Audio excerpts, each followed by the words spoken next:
My name is Adrian Esposito. I am 16 years old and I live in Rochester, New York. One of my favorite things to do is watch movies. Action, science fiction, horror, drama. I like all kinds of movies, except for romance. In fact, early this year, I started to think about making a movie about my disability, Asperger syndrome. Growing up with Asperger's was hard, so I think that parents, teachers, and other people would find my movie to be interesting.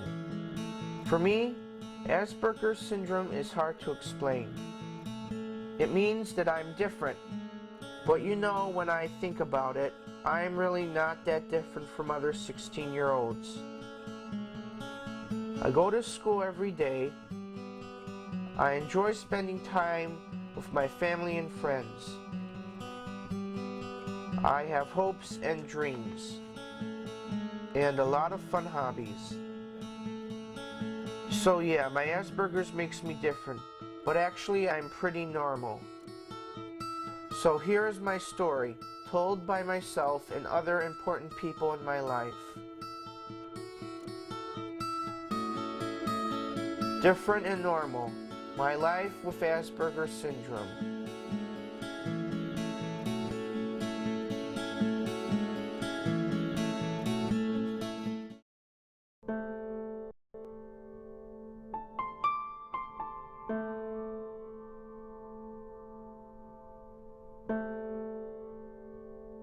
Adrian was born December 10th, 1988 at Strong Memorial Hospital.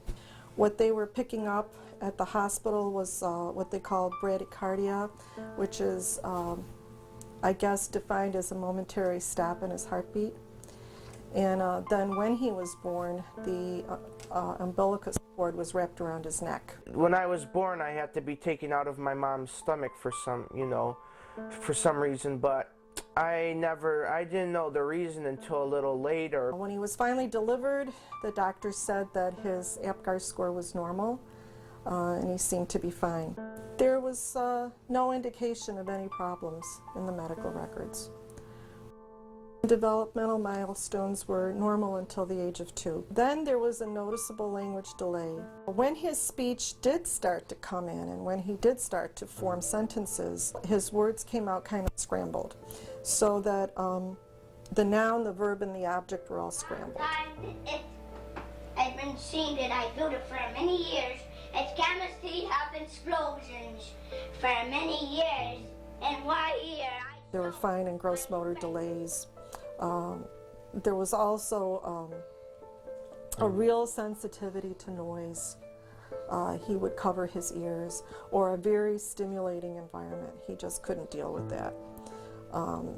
And when he was placed in an overstimulating environment or a noisy environment, then the echolalia and perseveration and all that would increase.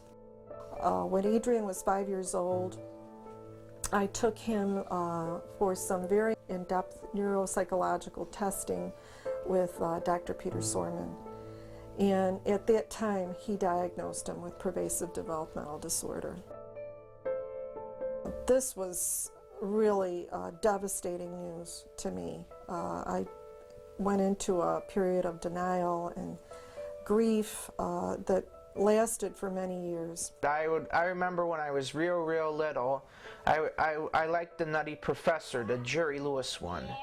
And I would pretend I had a chemistry set, one of those big chemistry set things that they would have in a science lab. Now, what's we going to sit this one right here. Now, it's going to be 8.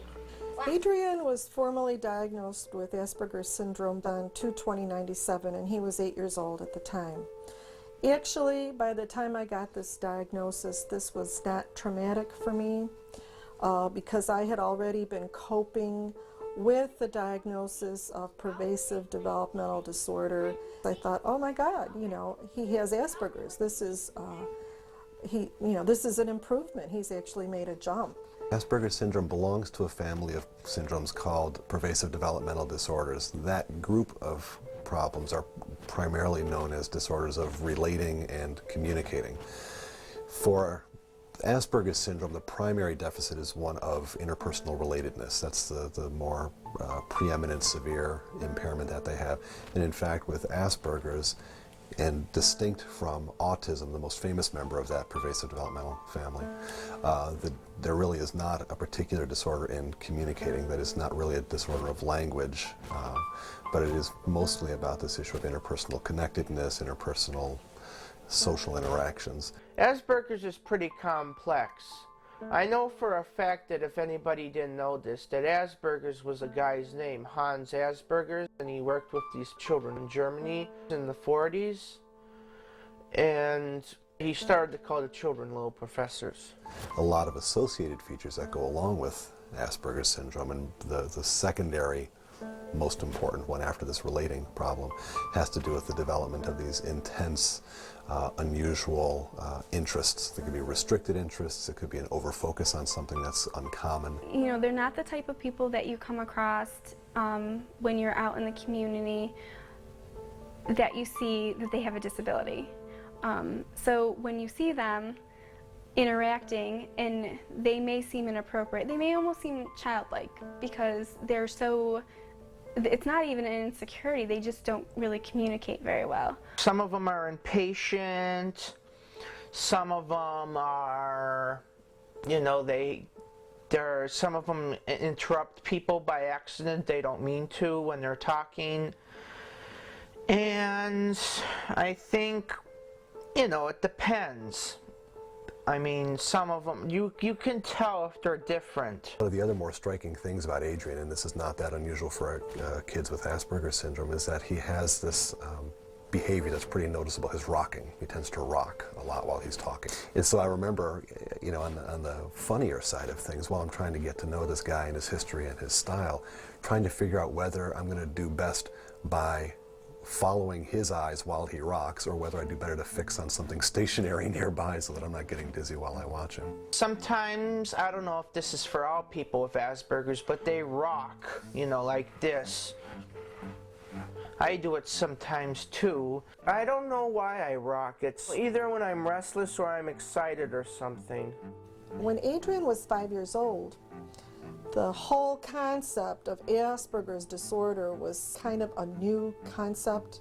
There were not many children diagnosed with Asperger's disorder. Nobody knew what that was. Nobody really knew how to deal with it.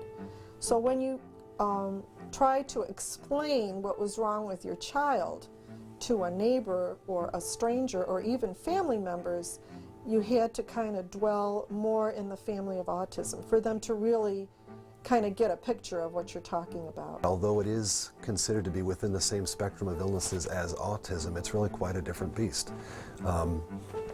Because we're not dealing with something that involves any necessary language or communication problem, it tends not to get diagnosed until a little bit later. Autism is typically diagnosed by around age 2 or so when the child fails to develop language.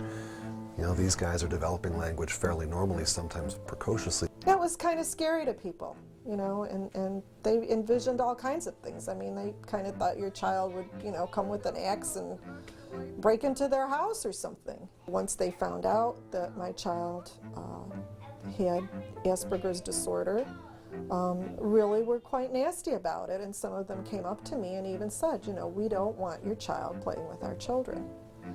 So there was a lot of pain associated with that, but regardless, you know, you have to go on.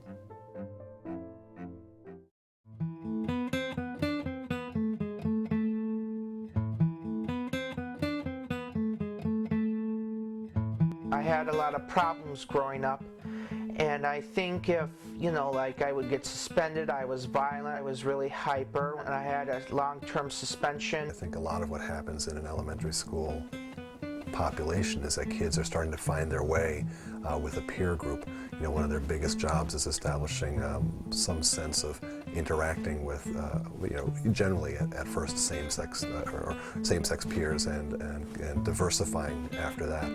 But I think because of the nature of the social problems that these kids have, they tend to end up kind of isolated. Adrian had some behavior problems in other classrooms, and instead of the teachers working to create a curriculum that would benefit Adrian, Adrian was expected to fit into the curriculum, and I think with a student with Asperger's, you have to do the opposite. The challenges were many. First of all was finding the right school program for Adrian, dealing with all the school officials, making sure that the classrooms he was placed in, that they were being positive about Adrian's abilities and not putting him down. He's been in a lot of programs. Day treatment, regular 12-1-4, one-on-one experiences. I wish I could do like go to college and do stuff like have final exams and like be able to do chemistry like all the other people have to do, and do like, you know, very hard work, but I can't do that stuff and that like other people can't do, and I think that sometimes is a little upsetting. From Adrian's perspective, he didn't understand why he was being switched from program to program, and he became very depressed, and he tried to commit suicide by making an attempt to jump out of a second-floor window. It's kind of a blur, but I think I was doing a little, you know, I was being a little bad, and I wasn't doing very well, and the teachers were getting on my case a lot, and I was getting in a lot of trouble. I tried to jump out a window because I had felt I had failed, and I wanted to like I saw in those movies where you hit your head against the window and you fall out. Well, I tried doing that, hit my head against the window, and it didn't do nothing. Kids with Asperger's syndrome can have a lot of associated problems, including, you know, problems with attention, concentration, sensory impairments, a variety of things, motor impairments, things like that. For the more specific problems that an Asperger's patient might face are going to hinge on their social interactions, so things like having difficulty with peers. Now, while they tend not to be withdrawn, they do tend to become isolated. Because their kind of approach to social interactions in a school setting is odd or inappropriate or overbearing or eccentric. I wish I could change about myself, that the kids could respect me more and be friends with me. I see myself as that some of the other kids don't like me because of the way I am.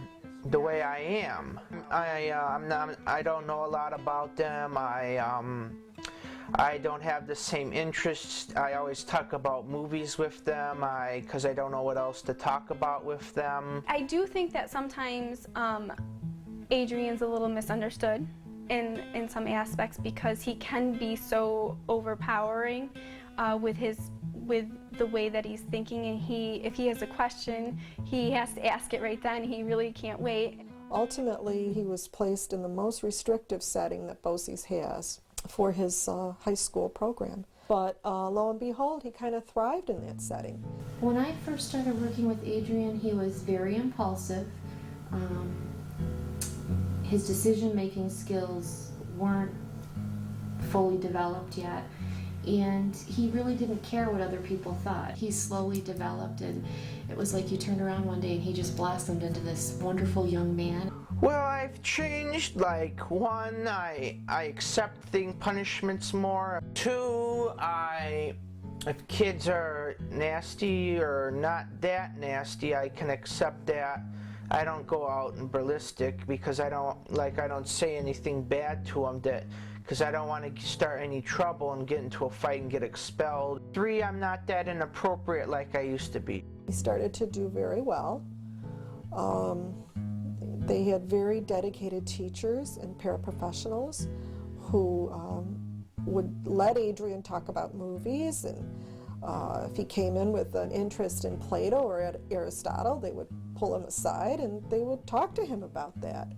Academically, Adrian can read any text that he is very interested in and can relate. He can make text-to-text connections, he can make text-to-world, and he's even starting to develop the ability to make text-to-self connections, which I think is just amazing. Currently, he goes to the BOCES Hillside Day Treatment Program, and he's back involved full-time. It's really an excellent program.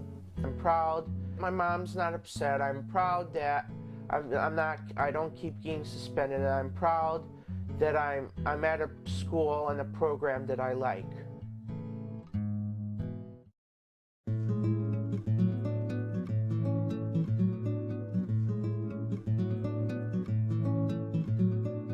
Adrian used to love to draw, and I got him involved in Animatus about 3 years ago. When Adrian first started, he started taking our classes on Saturdays with all the other students, and I suggested that maybe Adrian would do better, at least with his projects, if I could focus my attention to him directly, and that's why he's doing these classes now. This stuff is important to show it's a farm, right? Right. So that looks good to you? Right. All right, what do we have down there for how many frames that we discussed? I push him with little assignments so he, we can try to push the fundamentals of animation. He's got great ideas, great story ideas, and very funny characters, and I think all in all he does a pretty great job. Adrian also sees his reshab worker and these workers that come into the home as his friends. He has one reshab worker that he's gotten very close to called Jimmy. How are you? Good. All right. Hey. Yeah. So you ready to go? Yeah, I'm ready. Okay, let's do it. He was supposed to be, a substitute for one day, and then I liked him a lot because he was an old timer, and because he was interested in all this old stuff, and he was a really nice guy. It's been a joy to date working with him. He's pretty easy to work with. I cook. I do the laundry. I do money skills. Wait a minute. What about, can I add a 5? Yes. All right. 10 plus 5. Yeah. We go to the Y every Thursday, do strength training, and we walk the track for a mile and a quarter, mile and a half. Well, I like going to the YMCA sometimes because I want to lose weight, because I don't want to be a real fat butterball when I get older. And I also take karate, and I'm an advanced brown belt in karate now. I started, I think, in 1999 because I felt like that people weren't taking me seriously, and I felt kind of threatened, like one day I may get beaten up and people would keep beating me up there. And if I take karate, they'll see me as a tough guy and not just as a weakling, I've seen some huge improvements, gigantic ones. When he first started sparring, when he sparred, he's a big guy, and he delivers a lot of power, and he didn't know how to control that. But we did some private lessons, and we took care of that, and now he's actually really good at sparring. He doesn't, he's got excellent timing. It's great. He just kind of goes in and he hits people, and his jab is his best move. We're probably going to give him a black belt. Adrian's put in a lot more effort than a lot of other people, and he's had a lot more obstacles than a lot of other people, and he's come a lot farther. Adrian, you know about movies? Well, guess what? Have you ever seen a movie called Funland? Well, Marty and his family told me about a hayride, and then we volunteered to do it, and it was pretty fun. I put on this rubber latex mask, and then Mr. Willis painted my face with fake blood mixed in with some dark colors, and it looked cool. I'm supposed to be a ghoul or or something popping out of a canister as a toxic waste creature. I'm gonna scare people.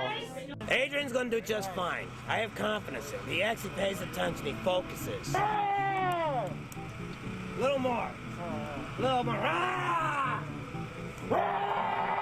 Oh, you the man, baby. Put it there. Yeah, rah. My job was to do is when the hayride pulled over, they would give me a signal, and I would hide in this barrel with my legs crouched, and Mr. Willis would say, "It's lunchtime, where's my friend Charlie?" And then I would jump out of the barrel.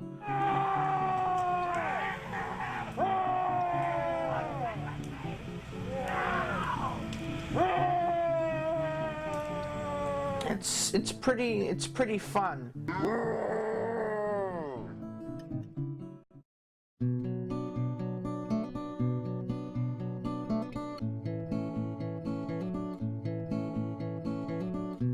I run a support group the first Monday of every month. It's an Asperger support group. And Adrian actually has blossomed. He does such a great job, and communicating with Adrian now is so much better. I've met some of the people there, and they talk about their interests. Like this one guy collects telephones, the same like how I collect movies, but some of their stuff they deal with is like kind of the same with me. He's very receptive now about what other people are feeling and what they might be thinking. And I don't want to say that it's all because of the support group, but I think having the support group and having people that are similar to how he feels, that helps him out a lot.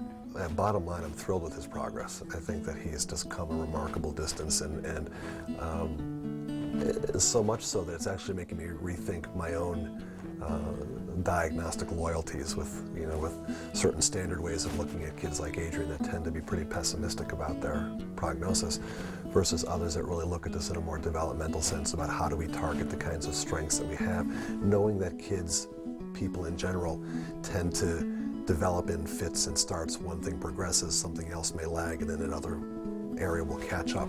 Adrian's showing us that that's what's going on. I collected tons of information on Asperger's, autism, and everything that I read told me that social skills were not developing or were never going to develop. And what Adrian has taught me that I'll carry with me through my whole profession, through my lifetime, is that those skills can be taught, and he can communicate in a very effective, compassionate manner, and I think that's what's most amazing to me. As much, kind of heartache that I had with him when he was growing up and when he was younger. As a teenager, up to this point, he's fantastic.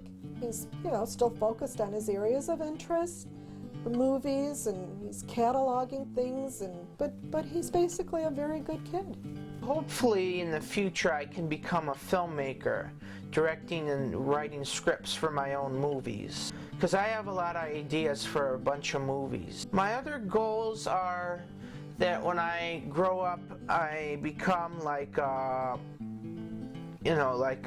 working at a factory, or just a job that will have me make good money if it's not dangerous. And hopefully I want to drive a car too when I'm in my 20s. And I also want to have a girlfriend. Part of what we've hit upon with Adrian is, number one, his own motivation. He's doing some things that he feels pretty good about. He has a tremendous advocate in the form of his mother. And I also think that the structure of his program and the support that he gets there helps a lot because it feeds into areas of strength for him. Some of his Asperger's-like rigidity is supported, and it's kind of a strength that the program builds on. The other thing that I would throw in there, not necessarily as the biggest part of the pie, but an important player, is the medication that he's on. I think we've found a combination that's been helpful for him. Asperger's kind of takes over your life, I think. And that may be good, or it may not be good. I don't know, but it overtook my life, and that is still going on. And I think any parent who has a child like me should, if they see this movie, they should understand that, hey, maybe it will work out eventually for your kid.